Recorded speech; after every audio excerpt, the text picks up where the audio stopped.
Puji Tuhan, silakan duduk Bapak Ibu sore kasih. Salam. Ada puji Tuhan? Amin. Puji Tuhan, selalu semangat terus melayani Tuhan ya.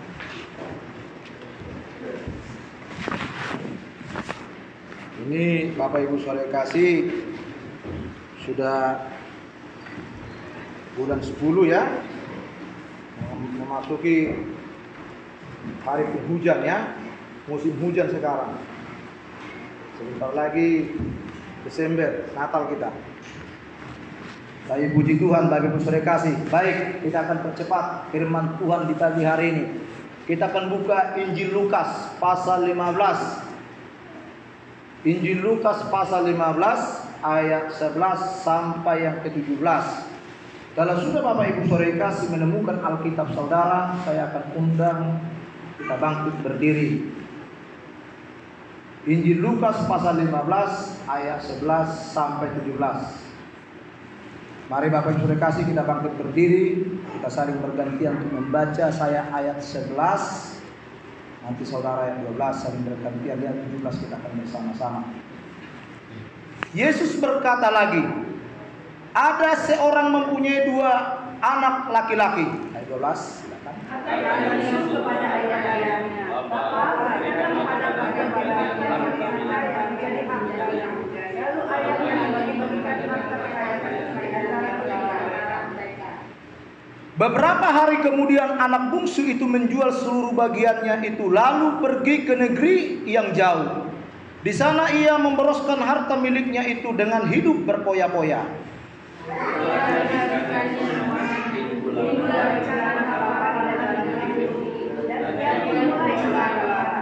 Lalu ia pergi dan bekerja pada seorang majikan di negeri itu. Orang itu menyuruhnya ke ladang untuk menjaga babinya.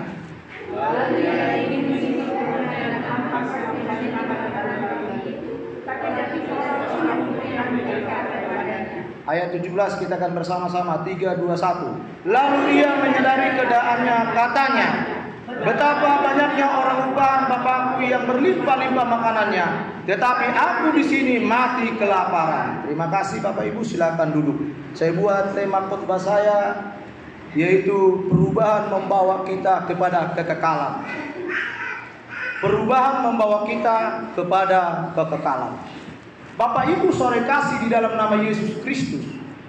Di sini kita melihat ada seorang bapak memiliki 2 anak. Anak yang bungsu dan anak yang sulung. Sebenarnya Bapak Ibu sore kasih, menurut versi daripada pembagian harta warisan, itu kalau sudah tua mungkin ya, sudah berusia, sudah berumur orang tuanya. Kalau seperti orang Batak mungkin dikatakan saur madua. Saur madua itu sudah menikahkan anak, ya, sudah beranak cucu dan sebagainya, sehingga membagikan harta warisannya. Ternyata rupa-rupanya kita melihat dan kita pelajari di sini saudara kasih, di ayat 15, di ayat 12, kata yang bungsu kepada ayahnya, Bapa, berikanlah kepadaku bagian harta milik kita yang menjadi hakku. Lalu ayahnya membagi-bagikan harta kekayaan itu di antara mereka. Di sini kita melihat bagaimana kehidupan daripada anak bungsu ini Bapak sore kasih. Bahwa dia memaksa ayahnya untuk meminta harta warisan. Dan pada masa itu ketika dia minta harta warisan itu sore kasih, dia tidak mempergunakan harta warisan itu dengan baik. Tapi dia pergi ke negeri yang jauh. Dia berpoya-poya. Dia memboroskan harta pemberian ayahnya itu. Lalu apa yang terjadi ketika dia berpoya-poya memboroskan harta kekayaan yang diberikan ayahnya itu? Akhirnya dia sore kasih kelaparan. Dan kita lihat di ayat 14, setelah dihabiskannya semuanya, timbullah bencana kelaparan di dalam negeri itu. Dan ia pun mulai melarat. Jadi ada 4 hal akan saya sampaikan kepada kita semua. Perubahan membawa kita kepada kekekalan. Ada banyak orang berpura-pura berubah sore kasih. Mungkin berpacaran lah contohnya anak-anak muda. Yang cowoknya ini mungkin laki-laki ini senang ke gereja, cinta Tuhan dan sebagainya. Perempuannya malas-malasan ke gereja. Ya, ataupun mungkin tidak pernah ke gereja tapi orang Kristen. Lalu si laki-laki ini berkata, kalau kau nanti menikah dengan aku, kalau nggak kau lahir baru atau kau nggak ke gereja, aku nggak mau sama kau. Mereka membuat perjanjian saudara kasih. Lalu si perempuan ini berkata, ya udahlah kalau begitu, aku mau ke gereja, aku mau berubah, ya, aku mau berubah dan aku mau ke gereja. Ke gereja saudara kasih, beribadah dia. Tapi apa yang terjadi saudara kasih? Ketika dia beribadah, mereka setia, mereka harmonis dan sebagainya, mereka menikah. Sesudah menikah, ya memang harmonis. Lalu punya anak. Mulai berkuranglah keharmonisan itu saudara kasih. Biasanya begitu ya. Pertama-pertama kalau masih anak-anak muda itu, wah masih berbunga-bunga hatinya. Nanti kalau sudah berumah tangga, punya anak satu, punya anak tiga, ya sudah mulai luntur bunga-bunganya saudara kasih. Ya, ini kepada anak muda ini. Karena kita sebagai orang tua sudah merasakan itu. Jadi saudara kasih dalam nama Yesus Kristus, dan apa yang terjadi? Mulai berbeda suasana si perempuan ini. Ternyata hanya janji, ya. Hanya janji, hanya dari mulut saudara kasih dia berubah. Saya mau katakan kepada kita semua, tidak akan pernah bisa orang kita katakan kau harus berubah. Tidak bisa saudara kasih. Tidak ada yang bisa kita paksa orang itu bisa berubah. Tidak ada yang bisa memaksa manusia bisa berubah. Tuhan pun tidak bisa memaksa manusia berubah. Karena Tuhan sudah memberikan pilihan kepada manusia itu saudara kasih. Kejadian pasal 1 ayat 26 berkata, baiklah kita menjadikan manusia serupa dan segambar dengan kita. Lalu ketika Allah menciptakan manusia itu serupa dan segambar dengan Allah, di ayat 27 berkata, berfirmanlah Allah, ya, penuhilah bumi, taklukkanlah bumi, berkuasalah atas ikan-ikan yang ada di laut, berkuasa atas burung-burung yang ada di udara, berkuasalah atas binatang yang merayap di darat. Tuhan tidak pernah menciptakan manusia itu dikutuk saudara kasih. Tuhan tidak pernah menciptakan nasib manusia atau takdir manusia begitu saudara kasih masih tidak terkutuk. Tapi Tuhan menciptakan manusia itu memberkati. Makanya di ayat 27 berkata, berfirmanlah Allah, penuhilah bumi, taklukkanlah bumi, berkuasalah atas ikan-ikan di laut, atas burung-burung ada di udara, dan atas binatang yang merayap di darat. Kalau lehernya panjang Tuhan apa namanya? Buat aja namanya soang. Kalau tanduknya dua agak panjang Tuhan apa namanya? Buat aja lah kerbau. Luar biasa manusia itu menaklukkan segala binatang saudara kasih. Tapi karena manusia itu Tuhan kasih dua pilihan pada masa itu. Yaitu Kejadian pasal 2 ayat 16-17. Segala buah pohon ini boleh kau makan buahnya dengan bebas, kata Tuhan. Di ayat 17 berkata, jika engkau memakan buah yang baik dan pengetahuan, pastilah kau makan. Ketika manusia memakan buah larangan itu, Bapak Ibu saudara kasih, maka berubahlah kehidupannya. Dia memiliki nasib yang sangat tragis saudara kasih. Maka bersusah payahlah mereka mencari makanan mereka. Yang tadinya mungkin tumbuh-tumbuhan berbuah tadi yang indah-indah yang dapat dimakan dan dinikmati. Ternyata karena manusia sudah jatuh ke dalam dosa, pohon-pohon yang ditumbuhkan oleh Tuhan sudah menjadi semak duri saudara. Sehingga Yesus Kristus mengatakan, akulah jalan kebenaran dan hidup. Tidak ada seorang pun yang datang kepada Bapa kalau tidak melalui aku, kata Tuhan. Kalau kita perhatikan Bapak Ibu saudara kasih bagaimana kronologi daripada anak bungsu ini. Makanya saya katakan ada 4 hal bagaimana orang dapat berubah. Yang pertama orang dapat berubah saudara kasih karena dia menderita pada umumnya. Karena dia menderita. Menderita kenapa? Ya, yang tadinya mungkin dia orang senang, yang tadinya dia orang kaya, yang tadinya dia orang sukses, tapi dia sombong sombong kehidupannya sehingga dia melarat jadinya.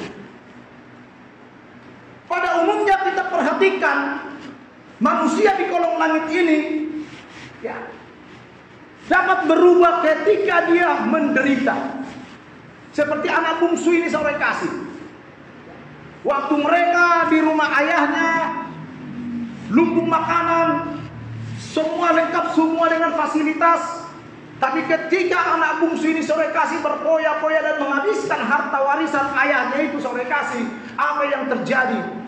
Sungguh malangnya nasib daripada anak bungsu ini. Coba kita perhatikan di ayat 15. Lalu ia pergi bekerja pada seorang majikan di negeri itu. Orang itu menyuruhnya ke ladang untuk menjaga babinya. Tidak ada pekerjaan yang lain. Yang ada pekerjaan untuk ternak babi, saudara kasih. Siapa di sini yang sudah pernah ternak babi? Ibu Yono pernah ternak babi nggak? Kalau Pak Yono pernah ternak babi? Orang Madura? Mungkin Pak Thompson Bultong mungkin pernah ternak babi waktu di kampung ya Pak ya. Saya juga pernah ternak babi. Makanya kalau panggil babi itu saudara kasih, bagaimana panggil babi? Begitu, Fer. Kalau manggil babi itu gimana? Nggak tahu kan? Karena nggak pernah ternak babi, lihat. Saya pernah ternak babi. Kalau ternak babi itu saudara kasih, ya. Babi kita dulu, kalau saya dulu waktu masih kecil di kampung, itu babinya ada sekitar 30 ekor. Jadi babi itu bebas di mana aja. Karena rata-rata kebun orang dipagar, jadi nggak bisa masuk ke kebun orang. Lalu kita panggil, kita kasih makan ini. Dan makanannya juga terbuat dari dedak atau singkong ataupun mungkin daun-daunan. Daun mengicir, ya. Daun mengicir itu apa? Ubi jalar. Daunnya itu kita campur semua atau sisik-sisik ikan. Lalu kita panggil babi kita ada berapa ekor tidak timbuli, tidak datang. Kita panggillah begini suaranya. Burje, burje. Mulai datang satu-satu. Sebagian kagak datang lagi, belum. Akhirnya semakin kencang kita teriak. Makanya suara orang Batak itu kencang-kencang suaranya. Ya. Cuma suaranya kencang-kencang tapi hatinya lembut, saudara kasih. Ya. Kita panggil lah Burje. Datang ini saudara kasih. Ya. Makanya orang Batak itu disekolahkan oleh karena babi, saudara kasih. Penghasilan daripada babi. Jadi di sini kita perhatikan bagaimana anak bungsu ini. Ternyata di orang Yahudi juga sudah ada ternak babi, saudara kasih. Tapi orang-orang Yahudi itu adalah orang-orang Yahudi yang sudah bertobat, yang sudah terima Yesus, saudara kasih. Yang sebenarnya orang Yahudi yang masih menyembah hukum Taurat itu ya Tuhan, ya, tapi belum Yesus, mereka masih haram tentang babi. Lalu dikatakan di sini ayatnya 16. Lalu ia ingin mengisi perutnya dengan ampas yang menjadi makanan babi itu. Tetapi tidak seorang pun yang memberikannya kepadanya.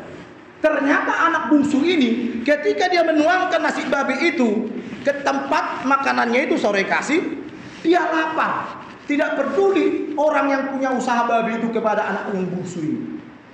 Ya makan dia mulai makan saudara kasih. Ya. Dia mulai sadar. Penderitaan itu datang ketika kita mulai menyadari saudara kasih. Kita mulai sadar. Di sini kita perhatikan ayat 17. Lalu ia menyadari keadaannya. Ya. Udah menyadari keadaannya. Kenapa dia sadar saudara kasih? Karena dia sudah menderita. Memakan makanan babi, ampas dan sebagainya saudara kasih. Kalau menjadi karyawan pelihara babi di Israel, orang Yahudi, itu paling hina saudara kasih. Paling hina. Tapi kalau sekarang di Indonesia toke babi, banyak duitnya toke babi. Sekarang harga babi sekarang ibu saya ini berapa? Jangan ketawa ibu saya ini, gak ada daging babi ya. Sekarang daging babi mungkin 140.000, mungkin ada 150.000. Apalagi bagian-bagian apanya ini sore kasih, ya. Ini bagian-bagian dipanggang ini, enak. Tetapi paling hina sebenarnya kalau orang memelihara babi itu di daerah Yahudi. Tetapi apa yang terjadi kita melihat daripada kehidupan daripada anak bungsu ini. Lalu ia ingin mengisi perutnya dengan ampas yang menjadi makanan babi itu, tetapi tidak seorang pun yang memberikan kepadanya. Tega ya? Ya. Kalau saya sebagai bos, saya punya karyawan, sudah merintih-merintih dia, lapar tahu. Kalau kau lapar, makan lapar. Saya punya mbak, saya kasih sudah 3 tahun di rumah.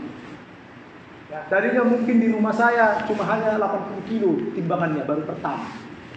Sekarang sudah 1 kintal lebih saya kasih. Ya, duluan mbak saya makan daripada kami saya kasih. Karena saya tahu mungkin sudah menanti pakaian 3 ember gede. Ya, saya bilang sama dia, wah kamu lapar wah, nih beli nasi uduk sama si wah, bersih nanti dia nyikat pakaian.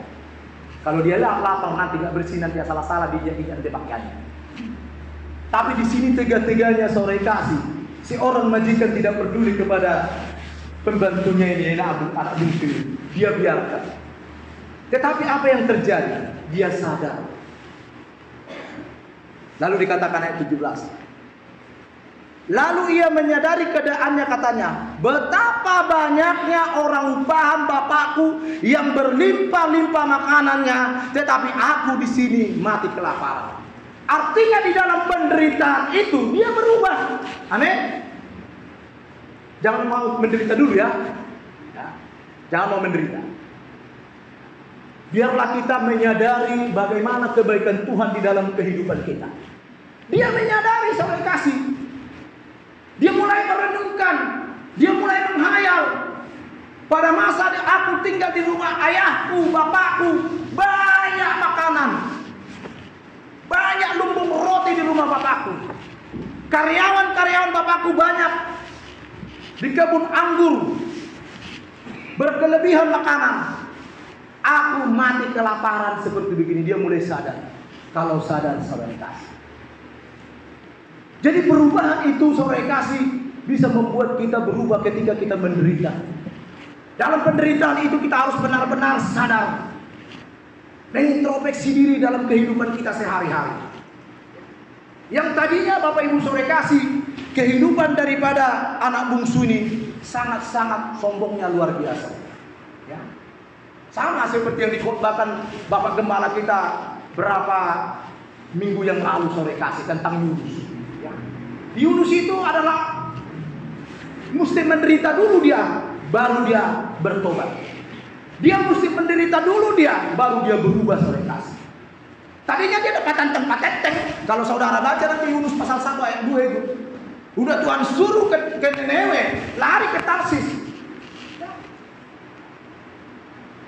Dia lari ke Tarsis.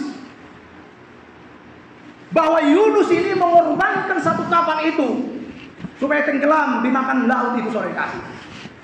Ketika diombang-ambingkan oleh angin badai dan sebagainya, ya awak kapal itu juga, kapten kapal itu juga bingung. Nggak pernah terjadi seperti begini, kok bisa begini? Lalu mereka mulai diseleksi satu persatu. Siapakah yang berbuat dosa di dalam kapal ini, kok bisa begini? Kapal ini terombang-ambing oleh angin badai dan sebagainya. Lalu datanglah si Yunus mulai menyadari, gara-gara aku sendiri mati semua seisi kapal ini. Jadi banyak sekali orang Kristen mengorbankan keluarganya, apalagi bapak-bapak. Saya mau katakan kepada bapak-bapak di tempat ini, kunci keberhasilan di dalam rumah tanggamu ketika engkau memiliki minyak urapan dari Tuhan. Amin. Ini khusus bapak. Bukankah Alkitab mencatat Mazmur 133 ayat 1-3? Sungguhkah alangkah indahnya apabila saudara-saudara hidup dengan rukun. Kerukunan tercipta ternyata di ayat kedua, ketika ada minyak di atas kepala Harun. Harun itu kepala, berarti kepala rumah tangga. Dan melelehlah ke jambut dan ke jubahnya. Jubah dan istri, jambut istri, jubah anak. Mengalirlah urapan Tuhan, berkat Tuhan kepada bapak imam, itu bapak rumah tangga. Mengalir kepada istri dan kepada anak. Jadi berbahagialah di tempat ini, bapak-bapak, sebagai imam untuk mengairi dan meminyaki keluarga kami. Dan itu saya alami, Bapak Ibu Saudara kasih. Seperti si Yunus ini, dia sadar pada masa itu, daripada daripada semua yang ada di kapal itu hanyut, mati semua, mendinganlah saya mati di dalam lautan ini. Akulah yang sebenarnya, akulah penyebabnya, makanya kapal ini mau tenggelam. Disuruh Tuhan aku ke Niniwe, lari aku ke Tarsis. Oleh sebab itu lemparkanlah aku ke dalam laut itu. Lalu dimakan ikan. Lalu ketika dimakan ikan, kenapa? Sadar. Dia mulai sadar. Dia minta ampun kepada Tuhan. Tuhan, ampuni aku. Aku sudah berdosa. Kau suruh aku ke Niniwe, lari aku ke Tarsis. Kalau kita mau bertobat, sadar artinya kita bertobat, berubah setiap hari, saudara. Kita mulai sadar seperti anak bungsu ini. Kita melihat ayat 18. Aku akan bangkit dan pergi kepada bapakku dan berkata kepadanya, Bapa, aku telah berdosa terhadap surga dan terhadap Bapa. Dia mulai menyesali. Dia mulai menyadari, saudara kasih. Sering saya praktekkan Tuhan, hidup saya bersama dengan Tuhan. Saya pernah mencobai Tuhan, saudara kasih. Saya pegang uang banyak. Saya pikir uang ini membahagiakan saya. Pada masa itu masih toke. Bukan toke B2, toke B1. Bos B1. RW. Ya. Mulai saya mengandalkan pikiran saya. Mulai saya mengandalkan kekuatan saya. Sedikit-sedikit saya cekcok dengan istri saya. Sedikit-sedikit saudara kasih tidak ada damai. Ada ketakutan. Ada kekhawatiran dalam hidup saya. Ada apa ini Tuhan? Ternyata saya menolak pelayanan, saudara kasih. Pada masa itu ada pelanggan saya, pendeta. Itu di daerah Cakung sana, saudara kasih. Selalu setiap hari Sabtu saya kasih 2 kilo, 3 kilo kepada beliau, orang Ambon. Lalu dia katakan kepada saya, karena beliau sudah kenal saya, Pak, Bapak tolong khotbah nanti sore di gereja saya. Oh siap Pak, saya gituin, saudara kasih. Jadi nggak perlu lagi saya khotbah minggu depan atau orang lain. Bapak sudah saya jadwal. Siap Pak, saya gituin. Ternyata saudara kasih, mulai saya renungkan. Buat apa lagi saya melayani? Sudah ada uang. Mulai saya mengandalkan pikiran saya. Mulai saya sombong. Mulai saya mencuri kemuliaan Tuhan. Akhirnya Tuhan hajar saya lewat penderitaan saudara kasih yang datang dalam kehidupan saya. Saya masuk rumah sakit. Rumah sakit apa namanya ini? Cempaka Putih, Islam. Saya mulai sadar di situ, saudara kasih. Tuhan ampuni aku. Disitulah saya sadar, saudara kasih. Saya mulai melangkah dan melayani Tuhan. Ya. Jadi kita Bapak saudara kasih di dalam nama Yesus Kristus, bagaimana kita berubah untuk membawa kepada kekekalan dalam hidup kita. Kita harus menyadari bahwa Tuhan itu baik dalam kehidupan kita. Amin. Kuasa Tuhan tidak pernah berubah dahulu, sekarang dan sampai selama-lamanya. Dia pasti memberkati seluruh kehidupan kita. Berkat itu datangnya saudara kasih, bukan hanya berkat jasmani. Saya mau katakan berkat rohani, berkat damai sejahtera, saudara kasih. Kalau orang yang tidak mengenal Yesus pun, saudara kasih, kalau dia bekerja keras, dia pasti diberkati. Orang jahat, orang baik diberkati oleh Tuhan. Tapi beda berkatnya. Kalau orang yang mengasihi Tuhan, dia bekerja keras, ini ada berkat khusus, saudara kasih. Tidak ada ketakutan. Uangnya juga kekal, abadi. Karena dia sudah takut akan Tuhan. Perpuluhan diberikan kepada Tuhan. Persembahan diberikan kepada Tuhan. Seberapapun mata pencariannya setiap bulan, disisihkan perpuluhannya kepada Tuhan. Itulah orang yang dikatakan Bapak Ibu saudara kasih, orang yang sadar. Dan yang kedua, supaya kita percepat,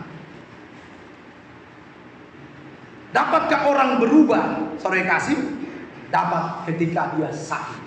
Coba kita melihat dulu sore kasih Yohanes pasal 5. Yohanes pasal yang kelima ayatnya pertama sampai keempat. Saya akan baca buat kita semua. Yohanes pasal 5 ayat 1 sampai 4. Sesudah itu ada hari raya Yahudi dan Yesus berangkat ke Yerusalem.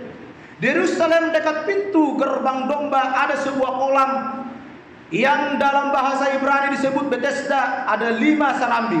Ayat 3. Dan di serambi-serambi itu berbaring sejumlah besar orang sakit, orang-orang buta, orang-orang timpang, dan orang-orang lumpuh yang menantikan goncangan air kolam itu. Ayat 4. Sebab sewaktu-waktu turun malaikat Tuhan ke kolam itu dan menggoncangkan air itu, barang siapa yang terdahulu masuk ke dalamnya sesudah goncangan air itu menjadi sembuh apapun juga penyakitnya. Ayat 5. Di situ ada seorang yang sudah 38 tahun lamanya sakit. Jadi perhatikan Bapak Ibu saudara kasih. Ternyata di kolam Bethesda, ya, kolam Bethesda itu artinya saudara kasih ketika malaikat turun ke kolam Bethesda itu, bergoncang kolam itu, sudah datang berbondong-bondong orang-orang sakit, ketika dicelupkan badannya, seluruh tubuhnya sembuh saudara kasih. Maka dikatakan di ayat 4, di situ berkumpul orang-orang sakit, orang-orang timpang, orang-orang buta saudara kasih. Ketika turun malaikat Tuhan ke kolam Bethesda itu, maka sembuhlah orang-orang yang sakit itu. Tetapi ada, kita perhatikan di sini ayat yang kelima.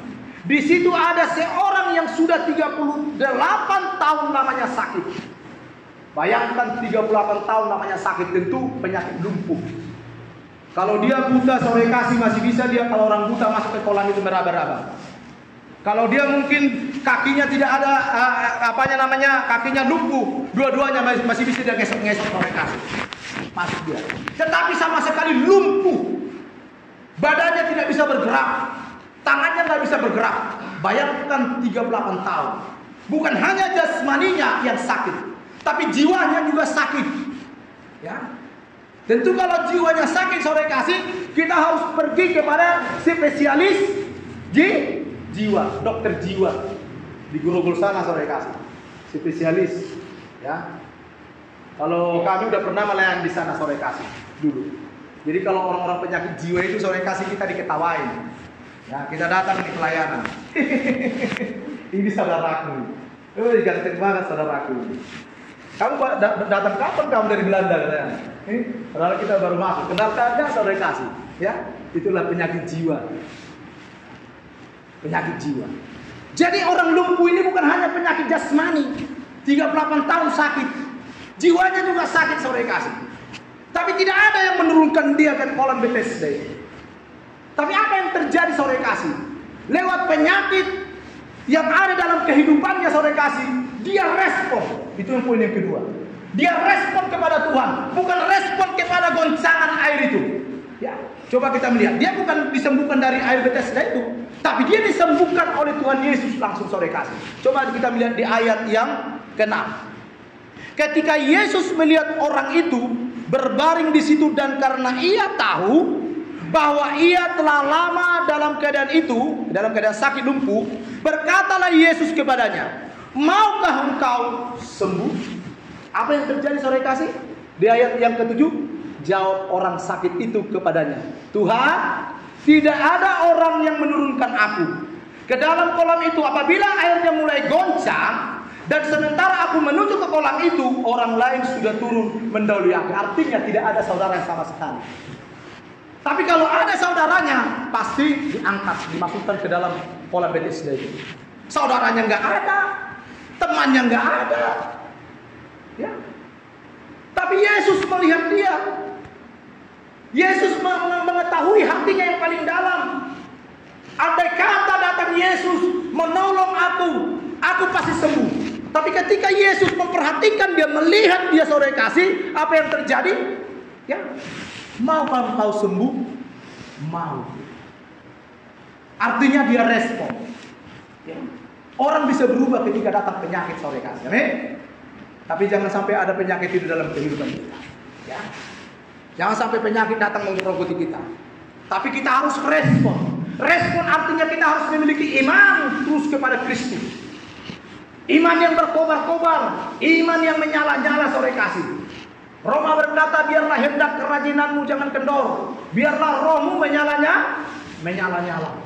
Terus kita berkobar-kobar terus untuk melayani Tuhan, apapun yang terjadi. Terus kita setia melayani Tuhan sore kasih. Ya. Kalau kita setia melayani Tuhan, saya yakin dan percaya berkat Tuhan sungguh luar biasa dalam kehidupan kita. Dan ini yang dikatakan poin yang kedua ini sore kasih. Dia mulai respon. Bagaimana Yesus memanggil dia. Ketika Yesus melihat orang itu berbaring di situ, karena ia tahu bahwa ia telah lama dalam keadaan itu, berkatalah Yesus kepadanya, maukah engkau sembuh? Jawab orang sakit itu kepadanya, Tuhan, tidak ada orang yang menurunkan aku ke dalam kolam itu apabila airnya mulai goncang, dan sementara aku menuju kolam itu, orang lain sudah turun mendahului aku. Tapi di ayat 8, kata Yesus kepadanya, bangunlah, angkatlah tilammu, dan berjalanlah. Luar biasa itu saudara kasih. Ya, karena dia respon, dia memiliki iman, sekalipun tidak ada dasar untuk melihat, namun dia percaya bahwa Yesus itu menyembuhkan dia. Amin. Begitu juga kita ke saudara kasih, sekalipun tidak ada dasar untuk kita melihat Yesus secara jasmani, namun kita tetap percaya dan setia kepada Tuhan. Ketika kita setia kepada Tuhan saudara kasih, kekekalan itu akan menanti kehidupan kita. Hidup di dunia ini kan sementara saudara kasih ya, sementara. Pak Thompson Gultom sebentar nanti sebelum firman beliau sudah permisi mau pergi ngelawat. Ya begitulah orang Batak Pak. Ya, apanya horizontalnya luar biasa. Ya, tapi kalau lebih mantap lagi vertikalnya luar biasa, horizontalnya juga luar biasa. Itu sejalan sore kasih. Ya, mengasihi Tuhan dengan segenap hati, segenap jiwa, segenap kekuatan, mengasihi sesama seperti diri kita sendiri sore kasih. Jadi ini poin yang kedua ini sore kasih. Dan orang dapatkah berubah sore kasih? Dapat ketika dia sakit. Ya. Tapi banyak orang sore kasih tidak mau berubah. Ya. Apalagi anak-anak sekarang. Anak-anak sekarang ini sore kasih mungkin karena mungkin pengaruh makanannya. Makanannya keju, puyung hai. Ya. Dulu kita makan singkong, ubi sore kasih. Kalau orang tua kita sudah melotot, kita sudah takut sore kasih. Tapi kalau anak-anak sekarang, suara kita kencang, pelan, tidak didengar, masuk kanan keluar kiri. Kita tambah volume kita, masuk kanan keluar kiri. Kita kencangin, membangkang. Ya, ada ayat. Coba kita lihat dulu ini ayatnya ada. Ya, yaitu ini khusus anak-anak muda ini, supaya anak-anak muda diberkati oleh Tuhan. Seperti kami orang-orang tua ini yang sudah makan singkong, ya, karena hormat kepada orang tua, sehingga orang-orang dulu itu sangat berbeda dengan orang-orang sekarang. Mau S1, S2, S3, tamatan dari luar negeri, lebih hebat orang yang di kampung sana.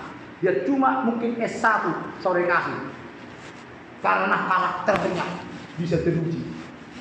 Yang menentukan nasibmu, apapun takdirmu adalah karaktermu. Kalau karaktermu saudara kasih tidak baik, maka kau tidak akan berhasil. Yang menentukan hidupmu adalah karaktermu.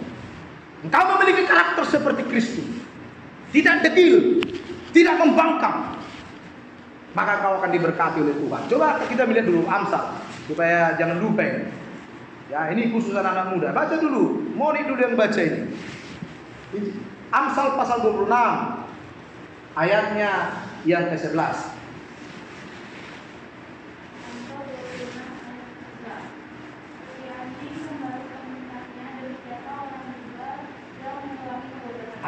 Seperti anjing kembali kepada muntahnya. Pak Gembala punya peliharaan anjing ya Pak ya. Pernah muntah nggak Pak? Salah makan ya Pak ya. Anjing saya juga begitu sore kasih. Ya, saking kenyangnya mungkin saya kasih makanan. Ya, muntah. Sesudah muntah saya perhatiin, muntahnya dimakan sampai kasih. Dijilat muntahnya sampai habis. Jadi mulai saya perhatikan, oh ternyata manusia yang bebal juga begitu sore kasih. Manusia yang bebal dan degil begitu kehidupannya. Ya, dikatakan di sini seperti anjing kembali kepada muntahnya, demikianlah orang bebal yang mengulangi kebodohannya. Kita sudah nasihati, kita sudah hajar, ya tetap aja masih bebal. Tapi ada ayatnya mendukung lebih mantap lagi nih. Ulangan pasal 21 ayat 18. Coba si Deborah dulu yang baca ini.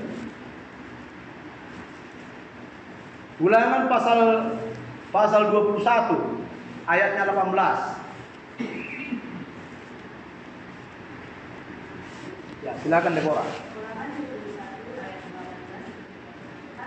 Apabila seseorang mempunyai anak laki-laki yang begitu dan membangkang, yang tidak mau mendengarkan kepada ayahnya dan ibunya, dan walaupun mereka mengajar dia, tidak juga ia mendengarkan mereka. Nah, ini nanti baca nanti saudara anak muda sampai 21, ya. Apabila seorang mempunyai anak laki-laki yang degil dan membangkang, yang tidak mau mendengarkan perkataan ayahnya dan ibunya, dan walaupun mereka menghajar dia, tidak juga ia mendengarkan mereka. Membangkang, tahu nggak? Anak-anak muda, tahu nggak membangkang? Sudah dinasehatin. Apa sih? Tapi di sini nggak ada. Adanya di Pakistan.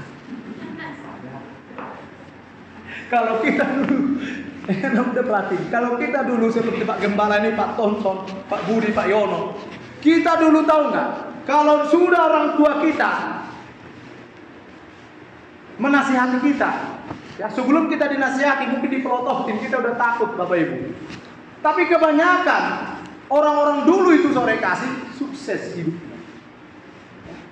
Orang-orang yang dari kampung itu kan didikannya luar biasa sore kasih. Luar biasa didikannya. Bahkan juga orang-orang yang dari kota, tapi jangan dulu sore kasih. Ya. Jadi kadang-kadang saya renungkan, Tuhan kenapa ya? Kalau anak-anak dulu jangannya ke gereja. Tapi begitu tertib disiplin. Cuma hanya nasihat orang tuanya. Saya mau motivasi anak-anak muda. Kalau saudara tidak mau mendengar perkataan ayah dan ibumu, berarti engkau tidak hormat kepada orang tua. Ada ayatnya. Saya akan baca dulu Keluaran. Ini tiba-tiba terlintas ini tentang perubahan hidup. Ya. Keluaran pasal yang ke-22 itu kalau masalah. Saya akan baca buat kita. Keluaran pasal yang ke-20 ya.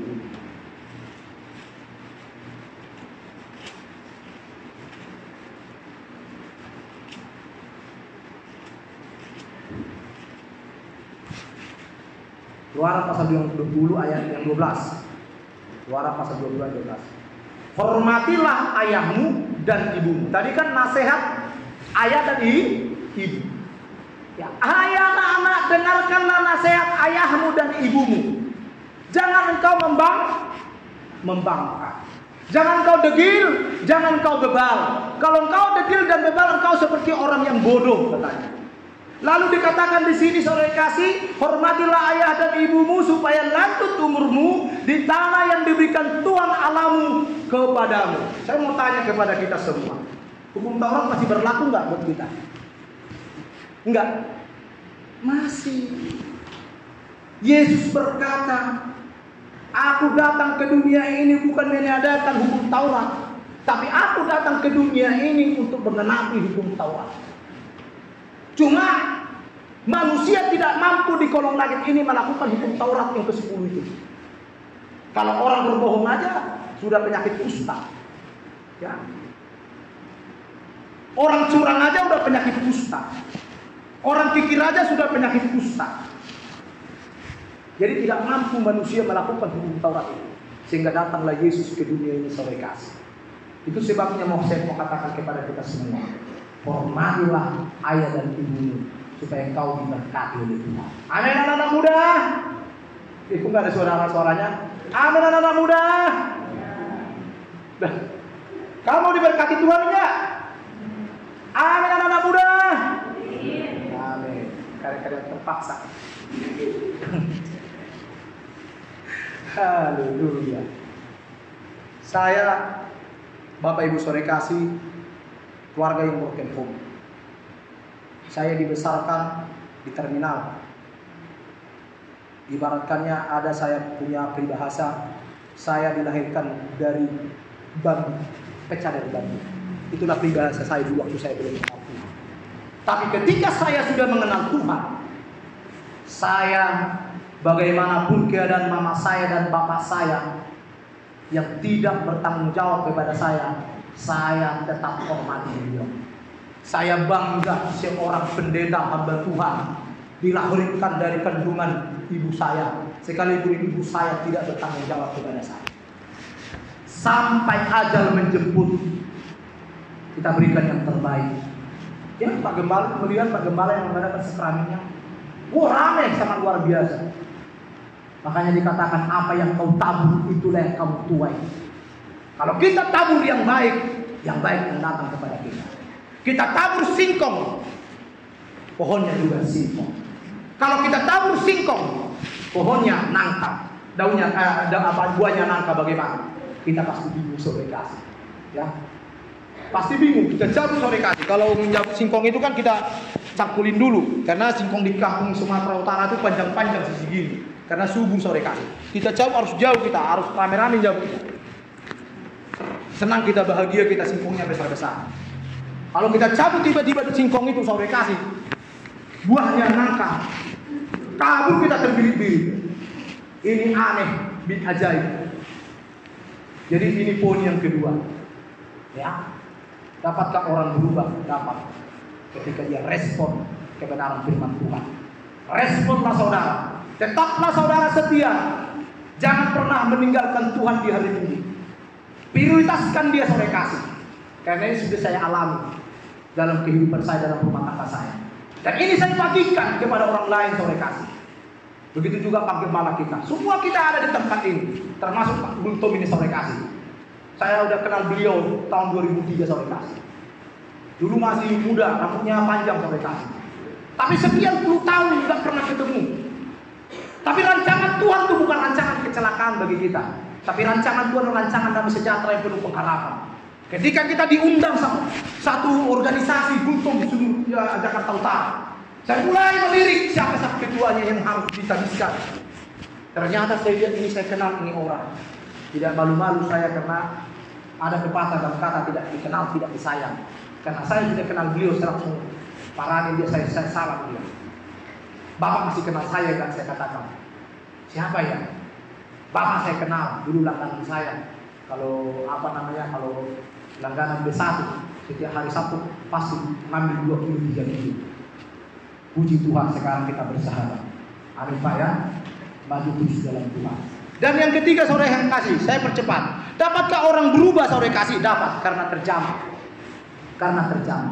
Dia udah degil, udah bebal. Alkitab mencatat banyak yang terpanggil, sedikit yang terpanggil, terjamah. Ya, terjamah oleh kuasa Roh Kudus. Saya lah orang yang terjamah sore kasih. Waktu dalam penjara, saya degil, bandal, luarnya luar biasa bandal. Tapi terjamah ketika diangkat satu pujian sore kasih oleh seorang hamba Tuhan ini, orang pendeta ini. Saya mulai terjamah. Jadi itu dari lagunya. Roh Kudus kau hadir di sini, Roh Kudus ku mengasihimu. Roh Kudus itu mulai masuk dalam hati saya. Mulai bertolak belakang setan dan Roh Kudus. Setannya lari sore kasih. Roh Kudusnya yang tinggal sampai saat ini. Iya. Jadi begitu sore kasih. Jadi terjamah. Terjamah untuk apa? Untuk panggilan. Untuk memberitakan firman Tuhan. Terjamah saudara panggilan untuk melayani Tuhan. Amin. Ya. Jadi saudara terjamah bukan hanya mungkin seperti saya oleh pengembala. Mungkin saudara terjamah memuji Tuhan, menyembah Tuhan sore kasih. Ya, terjamah. Dan yang ketiga sore kasih, dan keempat, bagaimana kita berubah dalam hidup ini. Yang ketiga, mindset kita, pikiran kita. Coba kita buka dulu Roma pasal yang ke-12 terakhir. Kita mau berubah sore kasih ketika dikatakan Roma pasal 12 ayat kedua berkata, janganlah kamu menjadi serupa dengan dunia ini, tetapi berubahlah oleh pembaruan budimu, sehingga kamu dapat membedakan manakah kehendak Allah, apa yang baik, yang berkenan kepada Allah dan yang sempurna. Jadi Bapak Ibu sore kasih, orang bisa berubah saudara kasih. Ya, ketika dia mindsetnya, pikirannya dirubah. Ya, tadinya mungkin pikiran-pikiran negatif, pikiran-pikiran positif, hal-hal dunia dan sebagainya. Ada banyak teman saya seperti begitu. Ya, istrinya dekumalnya, jeleknya istrinya, saya maaf ya. Tapi cemburunya luar biasa. Padahal dia orangnya ganteng saudara kasih. Dikit-dikit cemburu. Kalau istrinya pergi ngantar sekolah cemburu. Ya, kalau istrinya pergi belanja cemburu. Kalau istrinya pergi ke sana cemburu saudara kasih. Jadi pikirannya sudah pikiran-pikiran negatif saudara kasih. Mindsetnya. Makanya dikatakan baharuilah pikiran, supaya kamu dapat membedakan mana yang baik dan mana yang jahat. Alkitab mencatat Efesus pasal 4, manusia baru. Kita harus menanggalkan kehidupan kita yang lama. Ya, coba kita melihat dulu Efesus pasal 4 ini. Efesus pasal 4 ayatnya yang ke-22. Ayat 21 lah. Karena kamu telah mendengar tentang Dia yang menerima pengajaran di dalam Dia menurut kebenaran yang nyata dalam Yesus, yaitu bahwa kamu berhubung dengan kehidupan kamu dahulu harus menanggalkan manusia lama yang menemui kebinasaan oleh nafsunya yang menyesatkan, supaya kamu dibaharui dalam roh dan pikiranmu dan mengenakan manusia baru yang telah diciptakan menurut kehendak Allah di dalam kebenaran dan kekudusan yang sesungguhnya. Jadi kita kenakan manusia baru saudara kasih. Ya, mindset kita, pikiran kita, biarlah pikiran-pikiran yang positif. Bagaimana kita dapat berubah saudara kasih? Buang segala pikiran-pikiran kotor, pikiran-pikiran yang khawatir, takut dan bimbang gelisah, buang semua. Pikirkanlah perkara-perkara surgawi. Alkitab mencatat Filipi pasal 4 ayat 8. Pikirkanlah yang indah, pikirkanlah yang sedap didengar, pikirkanlah yang mulia, pikirkanlah perkara-perkara surgawi. Jadi kalau kita memiliki pikiran perkara-perkara surgawi, saya percaya kepada Bapak Ibu Saudara kasih, perubahan itu akan membawa kita kepada kekekalan. Amin. Ya. Perubahan itu akan membawa kita kepada kekekalan. Karena hidup ini hanya sementara saudara kasih. Kita hanya menumpang di dunia ini. Kita seperti orang musafir, perantau saudara kasih. Ya. Kemah yang lama ini akan dibongkar. Kemah yang baru Tuhan sediakan yang terbaik kepada kita, yaitu kehidupan yang kekal di surga. Amin. Puji Tuhan. Mari kita tutup di dalam doa. Bapa yang baik, yang penuh kasih, hamba-Mu sudah berhenti berbicara menyampaikan isi hati-Mu ya Tuhan. Ada 4 hal yang hamba sampaikan tentang mengenai perubahan hidup. Biarlah kiranya firman-Mu Tuhan termatrai di dalam kehidupan kami. Jadikan kami Tuhan menjadi pelaku-pelaku kebenaran firman-Mu, agar kami terus menyadari bahwa tanpa Tuhan hidup ini tidak ada artinya. Agar kami terus meresponi kebaikan Tuhan di dalam hidup kami, terus bersyukur kepada Tuhan dalam kehidupan kami. Biar kami terus Tuhan jamahan kuasa Roh Kudus-Mu terus menaungi kami, kami terus berubah dalam pikiran kami ya Tuhan, supaya kami menjadi anak-anak Allah yang indah di hadapan Tuhan. Terima kasih Bapa yang baik di pagi hari ini. Berkati semua umat-Mu yang hadir ya Tuhan, tidak ada yang terkecuali. Semua mereka diberkati oleh Tuhan dalam nama Yesus. Keluarga mereka diberkati, suami, istri, anak-anak mereka diberkati oleh Tuhan, sehingga mereka menjadi keluarga yang takut akan Tuhan, keluarga yang setia melayani Tuhan. Terima kasih Bapa yang baik, terpujilah Engkau. Di dalam nama Tuhan Yesus Kristus, hamba-Mu sudah berdoa dan mengucap syukur. Haleluya. Amin.